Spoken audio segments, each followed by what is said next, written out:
চাবি চাবি বাগারটা যে ছাড়বো গঙ্গায়, না না পুষতে হবে না, এটা 1 বছর রেখেছি, হুইলে পেয়েছিলাম চিংড়ি মাছের বস্তিতে। বাগারটাকে ছাড়বো আজকে। ও অল্প ছিল।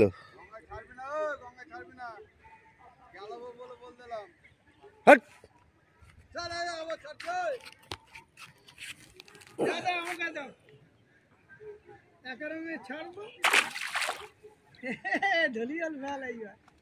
ওই ওই ওই ওইখানে আছে।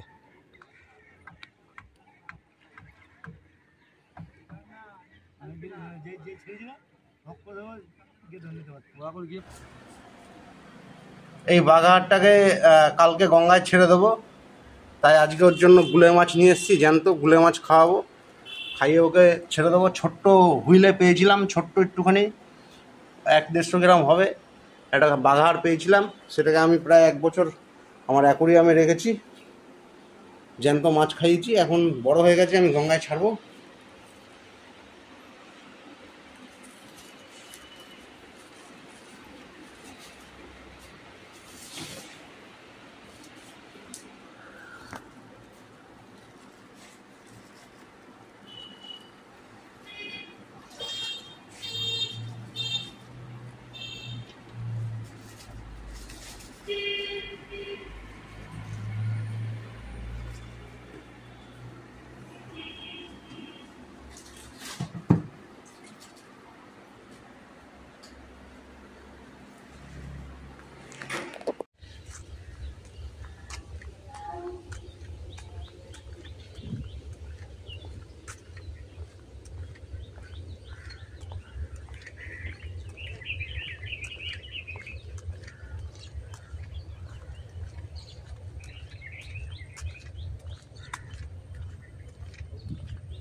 মাছ ফাছ হচ্ছে, কত বড় বড় জোয়ার হয়েছে।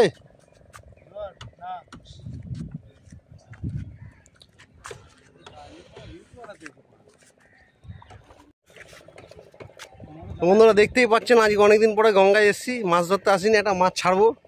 আর এরা মাছ ধরতে যাচ্ছে, দেখুন ইলিশ মাছ ধরবে আজকে, বড় বড় ইলিশ। আর এই যে কাকাও আজকে মাছ ধরবে, তা আমি এসেছি একটা মাছ ছাড়বো, আমার ব্যাগে আছে। একটা বাঘার পেয়েছিলাম শীতকালে ছোট, সেই বাঘারটাকে বড় করে আজকে গঙ্গায় ছাড়বো, সেটাই দেখাবো আজকে।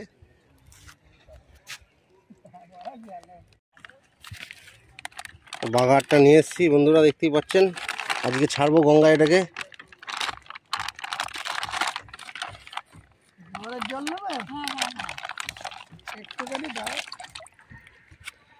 বাঘারটা ছেড়ে দেবো গঙ্গায়। চাবি চাবি বাঘারটা যে ছাড়বো গঙ্গায়, না না পুষতে হবে না, এটা 1 বছর রেখেছি, হুইলে পেয়েছিলাম চিংড়ি মাছের বস্তিতে।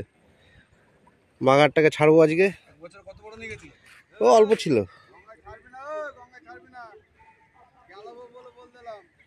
হট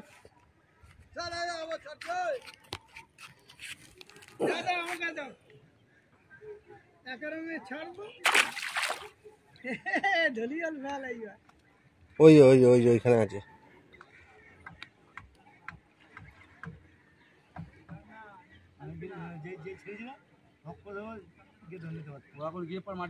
এইখানেই আছে, মাটির গায়ে আছে, মাছটা ছেড়ে দিলাম।